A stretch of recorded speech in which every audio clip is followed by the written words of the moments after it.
Welcome. তো আজকের topic class 11-এর সবথেকে প্রথম poetry composed upon Westminster Bridge September 3, 1802 by William Wordsworth.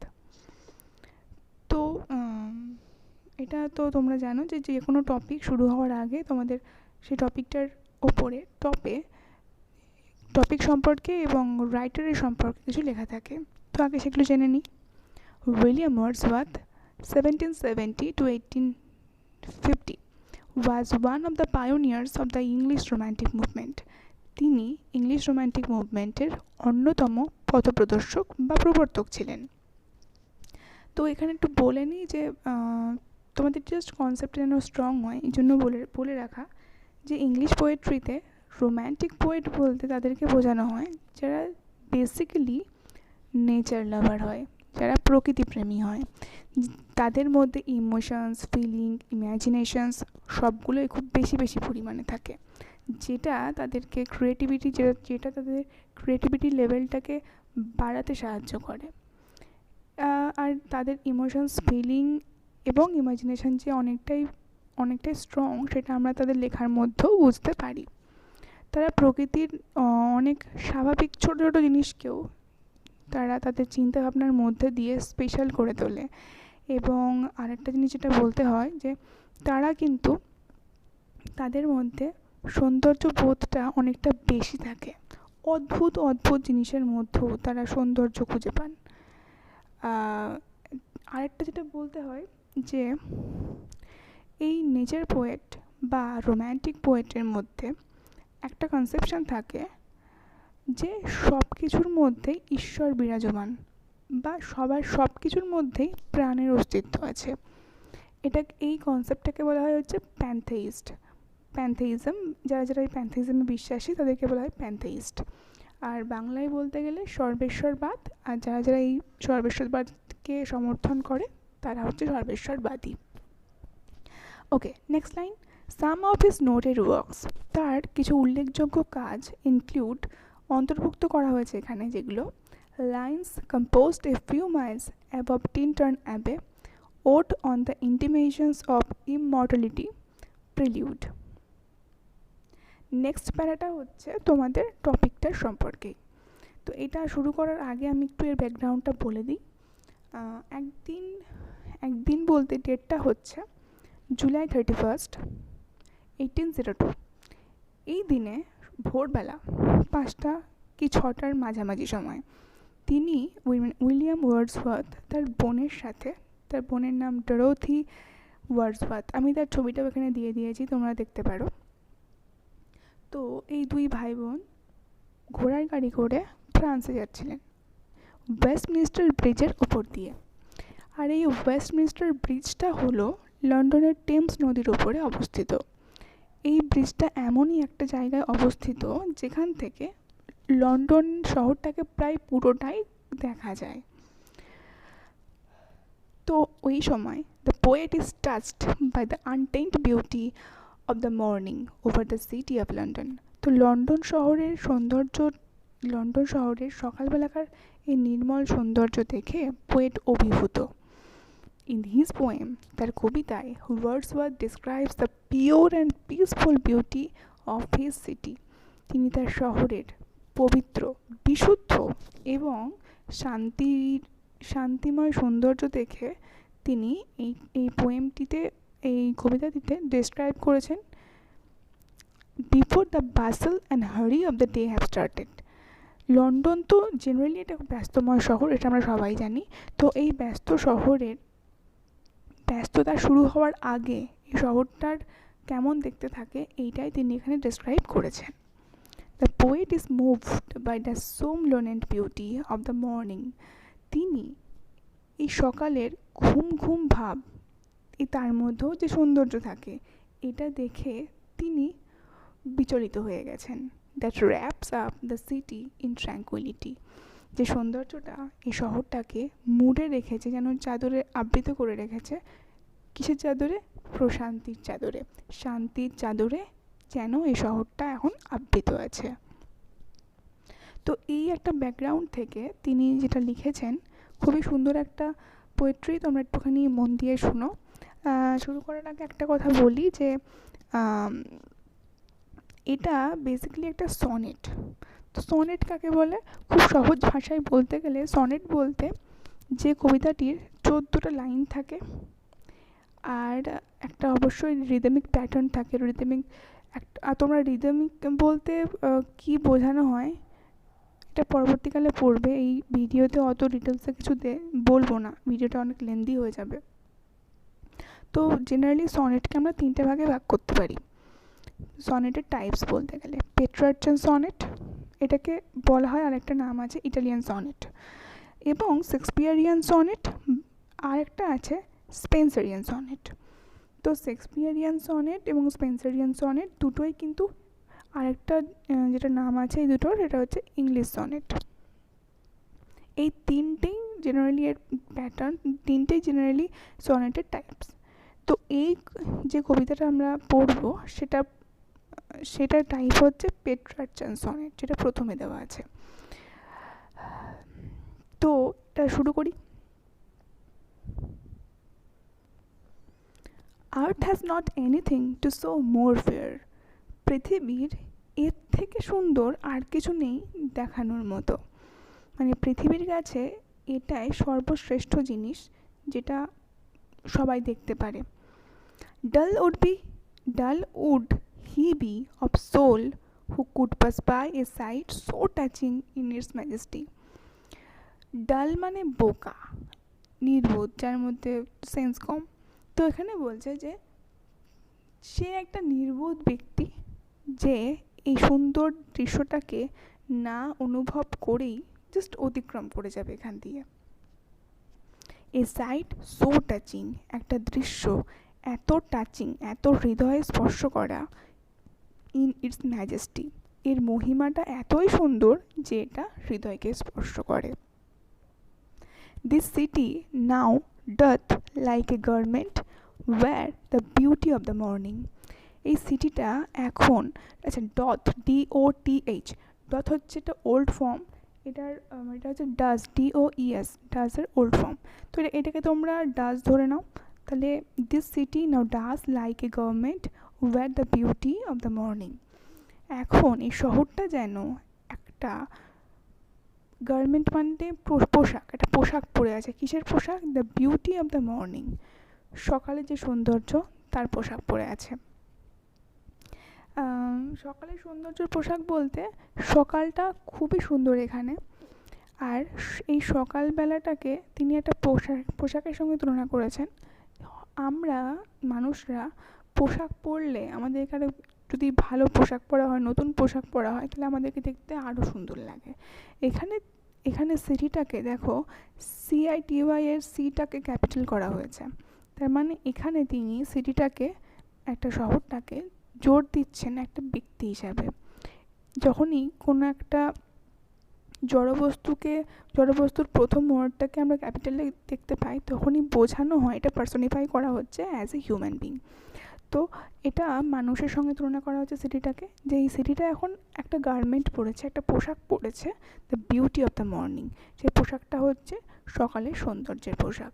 এটা পরে মানে সকালের সৌন্দর্যটা গায়ে নিয়ে এই সিটিটাকে আরও বেশি সুন্দর লাগছে। এবং এই সৌন্দর্যটা কীরকম? সাইলেন্ট, নিস্তব্ধ, চারদিকটা নিস্তব্ধ।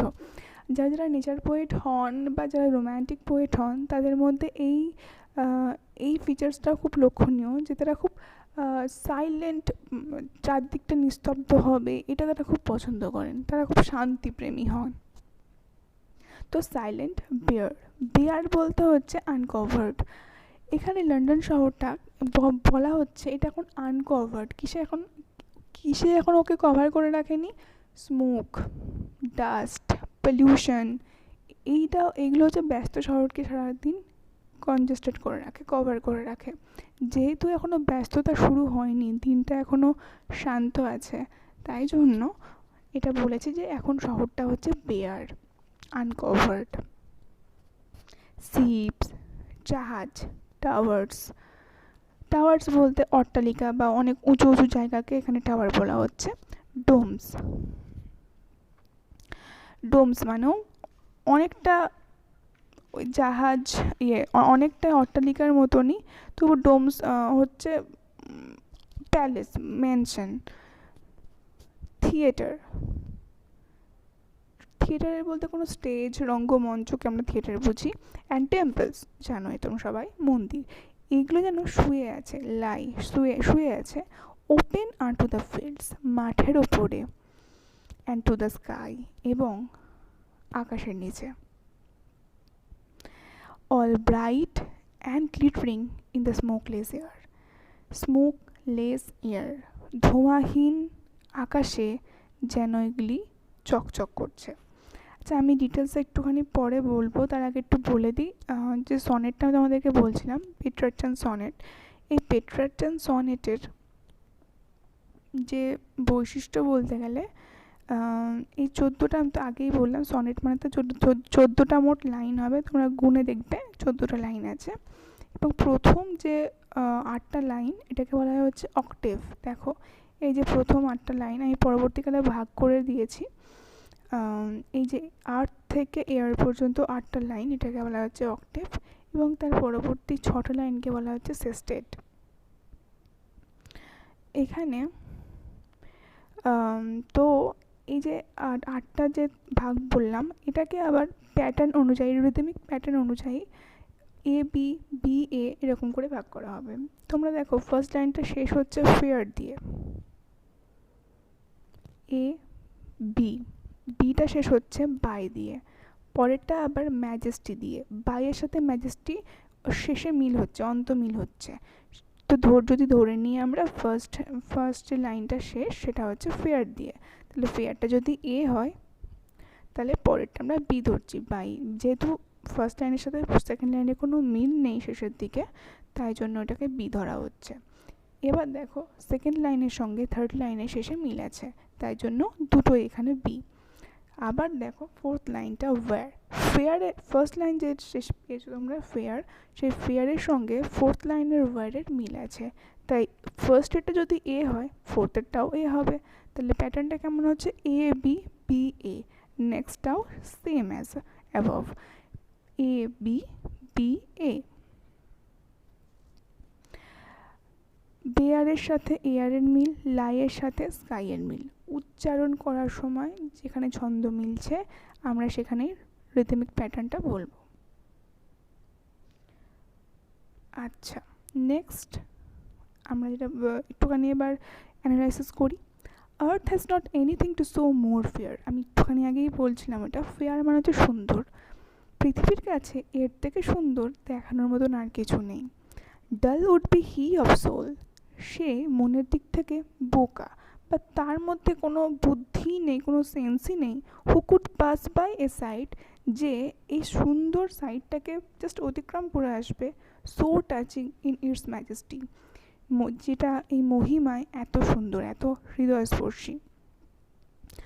This city now doth like a garment, আমি এটা আগেই বললাম যে ডাথ হচ্ছে ডাজের ওল্ড ফর্ম।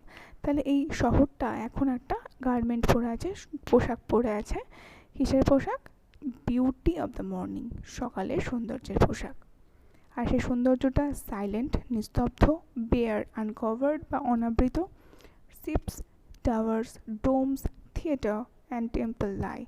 এবং শিপ, জাহাজ, টাওয়ারগুলো, বড় বড় অট্টালিকা, ডোমস, অট্টালিকাগুলো, থিয়েটার, রঙ্গমঞ্চগুলি, অ্যান্ড টেম্পলস এবং মন্দির লাই, শুয়ে আছে। ওপেন আনটু দ্য ফিল্ডস, খোলা, আনটু দ্য ফিল্ডস, মাঠের ওপরে, অ্যান্ড টু দ্য স্কাই, এবং আকাশের নিচে। All bright and glittering in the smokeless air, সব কিছু দেখা যাচ্ছে, চকচক করছে। In the smokeless air, smoke মানে জানি আমরা ধোঁয়া, ধোঁয়াহীন হাওয়াতে, ধোঁয়াহীন পরিবেশে এগুলো চকচক করছে। তোমরা এখানে ফটোগুলো তো দেখতে পাবে যে যখন সানরাইজ হচ্ছে তখন চারদিকটা কিন্তু আলোয় ভরে যাচ্ছে। এবং যেহেতু সেখানে কোনো কলকারখানা বা গাড়ি এখনও শুরু হয়নি, গাড়ি চলাচল, সেই জন্য কিন্তু চারদিকটা খুব পরিষ্কার। আচ্ছা, তো এটা হচ্ছে এখনকার শহর, এখনকার লন্ডন শহরটা। আর এটা হচ্ছে আগেকার লন্ডন শহরটা, যেই ব্রিজটার ওপর দিয়ে সেই সময় তিনি এই কবিতাটি রচনা করেছিলেন। ওকে, নেক্সট যে ছোট লাইনে আমরা পড়বো, এটাকে বলা হয়েছে sestet. Never did sun more beautifully steeped. সূর্য কখন এত সুন্দরভাবে আলো দেয়নি। In its first splendour, valley, rock or hill.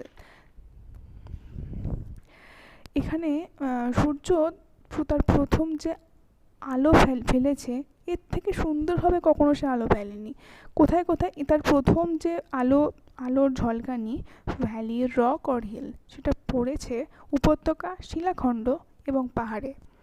Never so I, আমি কখনো দেখিনি। নেভার ফেল্ট, আর না কখনো অনুভব করেছি।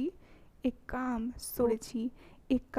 সো ডিপ, একটা এত সুন্দর, এত শান্ত পরিবেশ, এত শান্ত দৃশ্য। দ্য রিভার, নদীটা, কোন নদী? টেমস নদী, আমি প্রথমেই বলেছিলাম।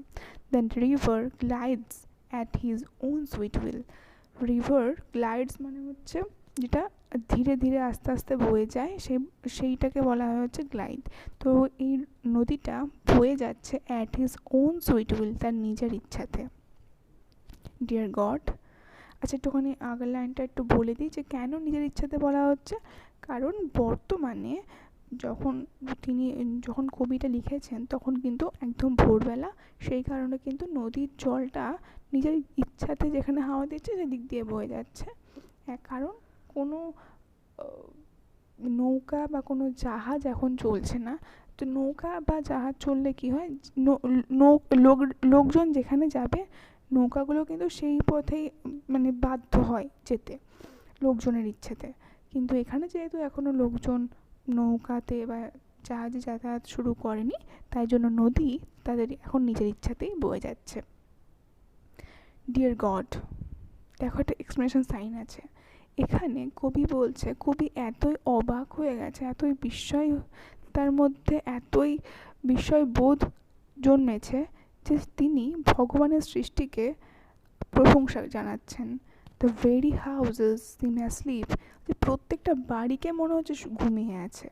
And all that mighty heart is lying still, এবং মাইটি হার্ট, শক্তিশালী যে হার্ট, সে এখনও শুয়ে আছে।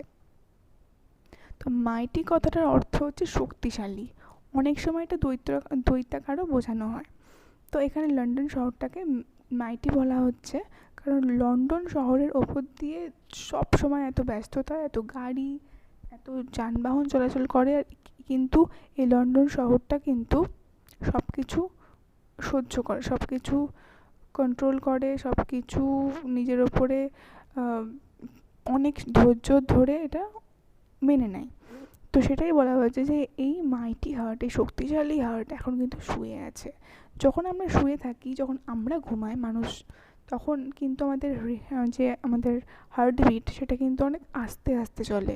কিন্তু যখন আমরা ঘুম থেকে উঠি, যখন আমরা কাজ শুরু করি, যখন আমাদের মেনলি যখন আমরা ব্যস্ত হয়ে কোনো কাজ শুরু করি, যখন আমাদের মধ্যেও ব্যস্ততা আসে, তখন কিন্তু আমাদেরও হার্ট বিট বেশি ফার্স্ট হয়, অনেক বেশি ফার্স্ট হয়। তো সেখানে এখানে একটুখানি এটা বলা হয়েছে লাস্ট লাইনে এটা বোঝাতে, lying still, heart is lying still. যখনই একটা কোনো এটা তোমরা জানো যে মানুষের হার্ট কখন স্টিল হয়ে যায়, কখন শান্ত হয়ে যায়, কখন স্থির হয়ে যায়, যখন সে মারা যায়। তো এখানে এটাই বোঝানো হচ্ছে যে লন্ডন শহরটা যেন এখন মরে গেছে। শহরটাকে দেখে শহর বলে মনেই হচ্ছে না, কারণ এই যে কর্মব্যস্ততা শুরুই হয়নি। এবং আরেকটা জিনিস বোঝানো হচ্ছে যে নেচার কিন্তু অনেক বেশি সুন্দর, তাই নেচার কিন্তু ডোমিনেট করে। আর যখন নেচার সব কিছু ডোমিনেট করে তখন সব কিছুই সুন্দর লাগে। এখন যেরকম প্রকৃতি, সকাল সব কিছু ডোমিনেট করছে, চারদিকটাকে দেখতে খুব সুন্দর লাগছে, কিন্তু একটুখানি পরেই যখন কর্মব্যস্ততা আরম্ভ হবে, যখন মানুষের ডোমিনেশনটা যখন মানুষ এই প্রকৃতিটাকে ডোমিনেট করবে, তখন কিন্তু এটা দেখতে ভালো লাগে না। পলিউশন, ধুলো, ধোঁয়া, চারদিকটা অনেক বেশি অস্বাস্থ্যকর হয়ে যায়। এটা যে নেচার পোয়েট বা রোম্যান্টিক পোয়েটের ওদের একটা আবেদন কি নেচারটাকে ভালো রাখতে হবে এবং নেচারের থেকে সুন্দর কিছু হতে পারে না। সেই কারণে উনি এই শহরটার মধ্যেও যেন নেচারের অনেক কিছু ফেনোমেনা তিনি খুঁজে পেয়েছেন। আর তাছাড়া বলতে গেলে শহর তো প্রকৃতিরই একটা অঙ্গ। Thank you. নেক্সট ভিডিওতে আমি ক্লাস 11-এর এই যে পোয়েমটা পড়ালাম সেখানে এই পোয়েম সংক্রান্ত কিছু কোয়েশ্চেন তোমাদের দিয়ে দেবো।